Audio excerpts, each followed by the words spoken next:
فاسألوا أهل الذكر إن كنتم لا تعلمون. Quraisy dia nggak paham ini. Rupanya Islam tersentuh dalam hatinya. Tersentuh waktu itu. Maka waktu ditebus sama Zainab lebih tersentuh lagi. Kan gitu. Kemudian tebusan Zainab nggak diterima oleh Nabi SAW. Dikembalikan kepada Zainab. Berarti Abul As dibebaskan tanpa tebusan. Sementara yang lain semua pakai tebusan. Gitu kan. Maka gara-gara itu tersentuh masuk Islam. Dia pun kembali ke Mekah. Dia kembalikan semua amanah-amanahnya orang-orang Mekah. Lalu dia mengatakan dengan sangat jelas di dekat Ka'bah, wahai masyarakat Mekah Quraisy, ketahuilah asyhadu an la ilaha illallah wa anna Muhammad Rasulullah. Dia masuk Islam. Lalu kemudian dia pergi ke Madinah, tinggal bersama istrinya. Dan Nabi SAW kumpulkan kembali dengan Zainab. Ini juga ada hukum syar'i di situ tentunya.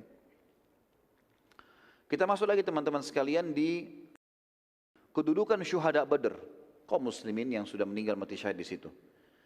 Jibril alaihissalam mendatangi Nabi SAW dan bertanya, bagaimana kalian menilai syuhada Badr yang sempat mati syahid di Badr? Bagaimana kedudukannya di sisi kalian? Kata Nabi SAW, mereka yang terbaik di antara kami. Orang-orang yang luar biasa karena Allah sudah jamin bagi mereka surga. Kata Jibril alaihissalam, begitu pula yang terbaik dari malaikat yang sempat Allah hadirkan di Badr. Gara-gara posisi Badar itu, malaikat-malaikat yang hadir pun Allah berikan kedudukan. Ini semua teman-teman disebabkan karena Allah Azza wa Jalla, Allah yang maha tinggi dan maha suci, maha mulia, telah menamakan perang Badar dengan hari pemisah antara kebenaran dan kebatilan. Memang Allah sengaja menjadikan perang Badar terjadi sebagaimana sudah kita jelaskan pertemuan yang lalu. Yang saya bilang ini tanda kutip ada rekayasa Allah langsung. Tidak ada janjian. Kalau janjian tidak akan terjadi peperangan karena ini perang pertama. Jiwa masih belum berani untuk melakukannya. Allah sebutkan di dalam surah Al-Anfal, surah nomor 8 ayat 41. Tentu perang Badar kebanyakan di surah Al-Anfal. A'udzu billahi minasyaitonir rajim. Wa'lamu annama ghanintum min syai'in fa anna lillahi khumusahu walirrasul. Fa anna lillahi khumusahu walirrasuli walidil qurba wal yatama wal masakin wa ibnis sabili in kuntum amantum billah. In kuntum amantum billahi wa ma anzalna ala abdina yawmal furqani yawmal taqal jam'an wallahu ala kulli syai'in qadir. Ketahuilah, sesungguhnya apa saja yang dapat kamu peroleh sebagai rampasan perang dari ghanimah yang tertinggal di medan perang dari musuh-musuh, ya. Tentu yang diperoleh dengan kekuatan perang terjadi kontak fisik namanya ghanimah. Kalau yang terjadi penyerangan tanpa kontak fisik, musuh menyerah akhirnya, tanpa peperangan, namanya fai. Jadi berbeda istilah ya.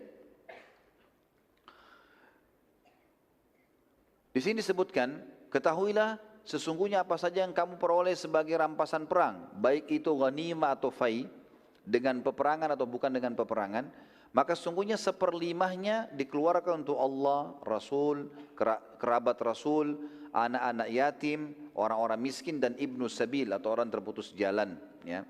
Ini maksudnya kalau ada ghanimah dikumpul semua nilainya berapa, seperlimanya dikeluarkan untuk sedekah di jalan Allah ini.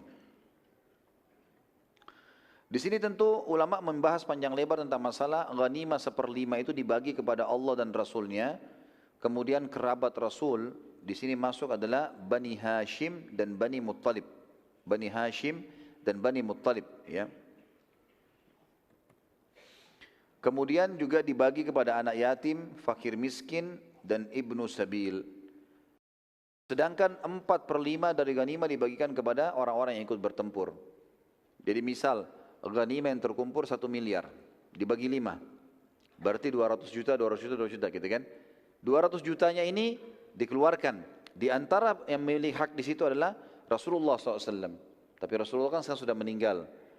Maka ini juga yang punya hak adalah kerabat beliau SAW. Dari Bani Hashim dan Bani Muttalib.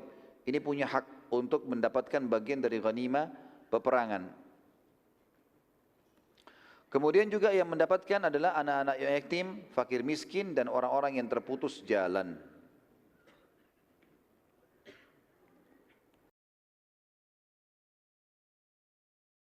Kata Allah SWT dalam ayatnya, jika kalian beriman kepada Allah dan kepada apa yang telah kami turunkan kepada hamba kami Muhammad di hari Furqan. Maksudnya yang turun kepada Muhammad SAW adalah Al-Quran, kemudian juga turunnya para malaikat. Dan hari Furqan, maksudnya adalah hari yang memisahkan antara kebenaran dan kebatilan. Itu yang disebutkan namanya Perang Badr. Yaitu di mana hari bertemunya dua pasukan yang Allah Maha Kuasa atas segala sesuatunya. Baik, kita sekarang masuk teman-teman sekalian ke kematian Abu Jahal, Fir'aunnya umat ini. Kita review kembali masuk ke kancah peperangan.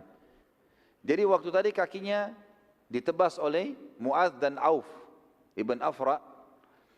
Maka pada saat ditebas berdarah dia jatuh. Rupanya orang-orang meninggalkan dia. Sempat ada riwayat yang mengatakan dia dibawa ke pinggiran pasukan. Mereka mau berusaha obati nggak bisa karena darahnya ngucur terlalu banyak. Sementara pasukan kocar kacir. Maka yang berusaha juga mengurus dia melarikan diri. Maka Abu Jahal tinggal sendirian waktu itu. Berumuran darah semua, tidak bisa jalan lagi. Pada saat itu teman-teman sekalian, Nabi SAW memerintahkan cari Abu Jahal.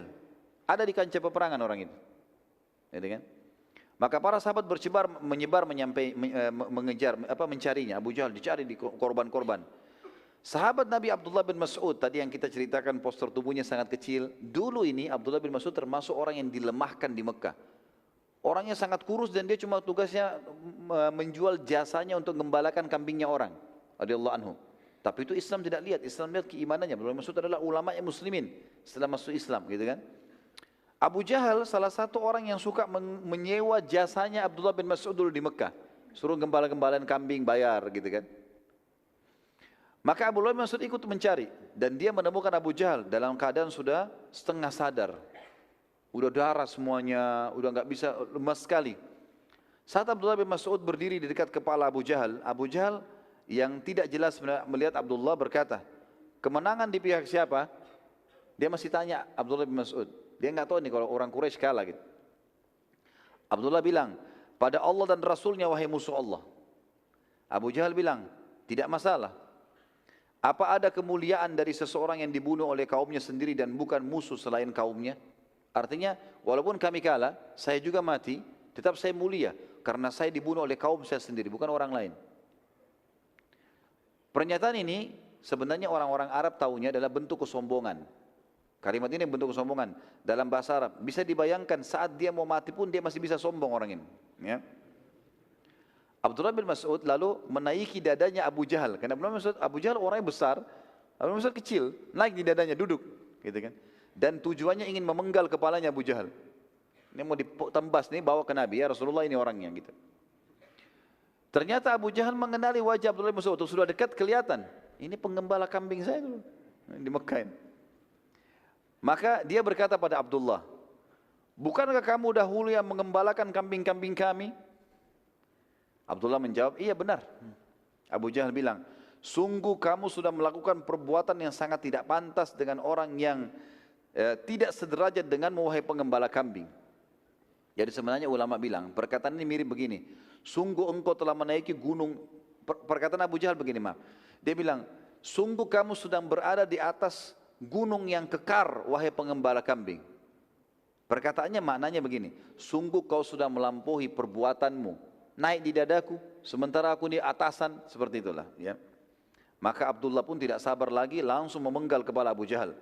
Dan menarik dari rambutnya dan membawa kepalanya kepada Nabi SAW. Rasulullah SAW sempat waktu itu bertanya-tanya, ya, siapa ini? Karena penuh dengan darah, rambutnya ditarik sama Abdullah bin Mas'ud. Kata Abdullah bin Mas'ud, musuh Allah wahai utusan Allah. Ini Abu Jahal, gitu kan. Nabi SAW berkata, demi nama Allah yang tidak ada Tuhan yang berhak disembah kecuali Dia. Apakah ini benar? Dia Abu Jahal, mati sudah. Kata Abdullah, demi Allah yang tidak ada Tuhan yang berhak disembah kecuali Ia. Ini adalah Abu Jahal. Saya sendiri yang menebas lehernya ya Rasulullah. Maka Nabi SAW segera sujud syukur gara-gara itu. Ya. Kemudian beliau SAW bersabda saat bangun dari sujudnya, sungguh orang ini Fir'aunnya umat ini. Sungguh orang ini adalah Fir'aunnya umat ini. Makanya dapat julukan Fir'aunnya umat ini. Baik, kita tutup teman-teman sekalian dengan beberapa kejadian antara perang Badar dan perang Uhud. Itu tadi akhir hidupnya Fir'aunnya umat ini adalah Abu Jahal. Beberapa kejadian antara perang Badar dan perang Uhud